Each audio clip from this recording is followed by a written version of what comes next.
ونصلي على رسوله الكريم أما بعد فأعوذ بالله من الشيطان الرجيم بسم الله الرحمن الرحيم محمد رسول الله صدق الله العظيم وبلغنا رسوله النبي المبين المتين الكريم وصدق ذلك من الشاهدين والشاكرين والحمد لله رب العالمين۔ آئیے سب سے پہلے گنبد خضرا میں آرام فرمانے والے آقا و مولا حضور تاجدار مدینہ صلی اللہ تعالیٰ علیہ وسلم کی بارگاہ بے کس پناہ میں اپنی غلامی کا ثبوت دیتے ہوئے بآواز بلند پڑھیں درود پاک اللہ رب محمد صلی اللہ علیہ وسلم نحن بعد محمد صلی اللہ علیہ وسلم والسلام علیکہ یا رسول اللہ صلی اللہ تعالیٰ علیہ وسلم۔ ایک مرتبہ اور پڑھیں اللہ رب محمد صلی اللہ علیہ وسلم والسلام علیکہ یا رسول اللہ صلی اللہ تعالیٰ علیہ وسلم۔ حضرات گرامی، خطبہ مسنونہ کے بعد میں نے جو آیت کریمہ تلاوت کرنے کا شرف حاصل کیا، اللہ تبارک و تعالیٰ قرآن مجید میں ارشاد فرماتا گئے محمد رسول اللہ صدق اللہ العظیم، یعنی محمد اللہ کے رسول ہیں۔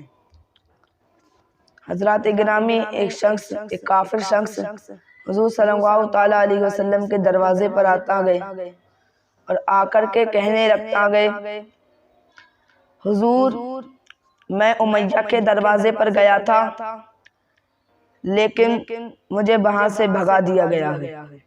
کہنے لگتا گئے میں ابو جہل کے دروازے پر گیا تھا وہاں سے بھی مجھے بھگا دیا گیا۔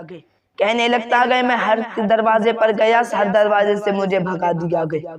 پھر مجھے آواز آئی کہ تم مصطفیٰ کے دروازے پر چلے جاؤ، وہ یہ نہیں دیکھتے اپنا گیا پرایا وہ سب کی مدد کرتے گئے۔ تو میں آپ کے دروازے پر آیا ہوں، میں یہاں کسی کو نہیں جانتا، کیا آپ مجھے آج رات اپنے گھر پر ٹھہرنے کے لیے دے سکتے گئے؟ میرے حضور نے کہا ہاں آ جاؤ، ہاں آج کی رات میرے گھر پر ٹھہر لو۔ اب وہ شخص حضور کے بستر پر لیٹ جاتا گئے، حضور نے اسے اپنے بستر پر لٹال دیا۔ اب حضور نے اس شخص کو اپنے بستر پہ تو لٹال دیا گئے، حضرات گرامی بستر پر لٹال دیا۔ اب اس شخص نے گندی حرکت کری، وہ گندی حرکت کیا کرتا گئے؟ وہ اس نے حضور کے بستر پر پیشاب کر دیا، اس نے حضور کے بستر پر پخانہ کر دیا۔ اب جب وہ شخص نے پیشاب کر دیا، پیشاب کر کے وہ اٹھ کر بھاگ گیا۔ اب بھاگ گیا، اب میرے حضور جب اٹھے، میرے حضور نے جب دیکھا کہ اس شخص نے میرے بستر کو ناپاک کر دیا گئے، میرے بستر پر پاخانہ کر دیا گئے، اب میرے حضور نے کچھ بھی نہیں سوچا، میرے حضور نے اس ناپاک بستر کو اٹھایا اور پاک کرنے کے لیے چلے گئے۔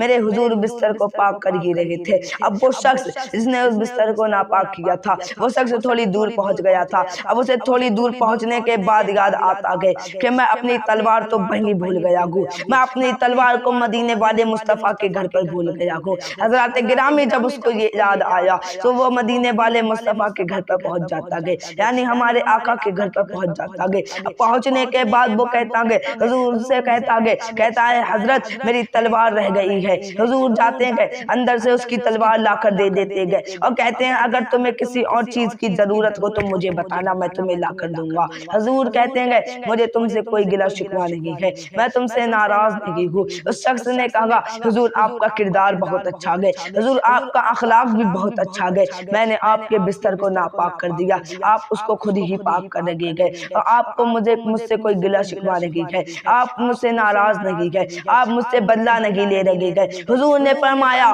میں بدلہ لینے کے لیے نہیں آیا، میں معاف کرنے کے لیے آیا ہوں، میں بدلہ نہیں لیا کرتا، چاہے اپنا ہو یا پرایا میں بدلہ نہیں لیتا، میں معاف کیا کرتا ہوں۔ اس شخص نے اتنا کہا، میرے حضور نے جب اس شخص سے اتنا کہا، میرے حضور نے جب اس شخص سے اتنا فرمایا تو اس شخص نے کہا حضور آپ کا اخلاق بہت اچھا گئے، آپ اسی وقت مجھے مسلمان کر دیجئے، آپ اسی وقت مجھے اپنا غلام بنا لیجئے، آپ اسی وقت میں اپنی غلامی کا پٹا میرے گلے میں ڈال دیجئے، میں آپ کا غلام بننا چاہتا ہوں۔